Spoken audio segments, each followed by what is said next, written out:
అక్కడికక్కడ అధికారులను పిలిచి మాట్లాడినాం.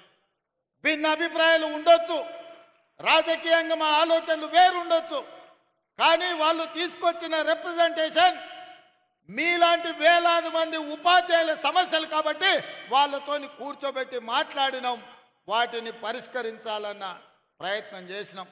మా హర్షవర్ధన్ ఎప్పుడు కలిసినా ఏదో ఒకటి 317 జీవో కావచ్చు, ఉద్యోగ బదిలీలు కావచ్చు, మీ జీతభత్యాల సమస్యలు కావచ్చు, ఏదో ఒక సమస్య కోసం ఎప్పుడు వస్తూనే ఉంటాడు, అడుగుతూనే ఉంటాడు.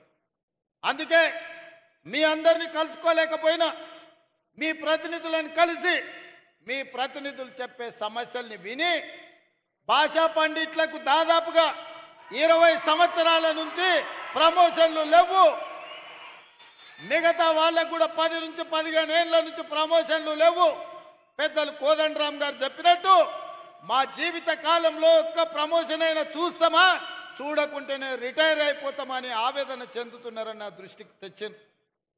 బదిలీల విషయం మీకు తెలుసు, టీచర్లను ముట్టుకోవాలంటే ఎవరైనా భయపడతారు. తేనెటీగల గురించి మీకు తెలుసు కదా, తేనెటీగలు ఎవరి జోలికి పోవు, వాటంతటా అవి ఉంటాయి. కానీ వాటి మీద ఎవరైనా రాయేస్తే ఏం జరుగుద్దో మీకు అందరికీ తెలుసు. అట్లనే టీచర్లు కూడా వాళ్ళ పాటికి వాళ్ళు జాగ్రత్తగా ఉంటారు. వాళ్ళని ఎవరైనా గులకరాయితో కొడితే వాళ్ళందరూ తేనెటీగలుగా మూకుమ్మడిగా ఏకదాటిన ఎవరి పనైనా చేస్తారని నేను సంపూర్ణంగా నమ్ముతా.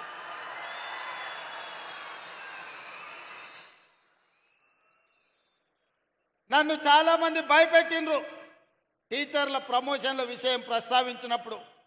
సార్ ఎవరు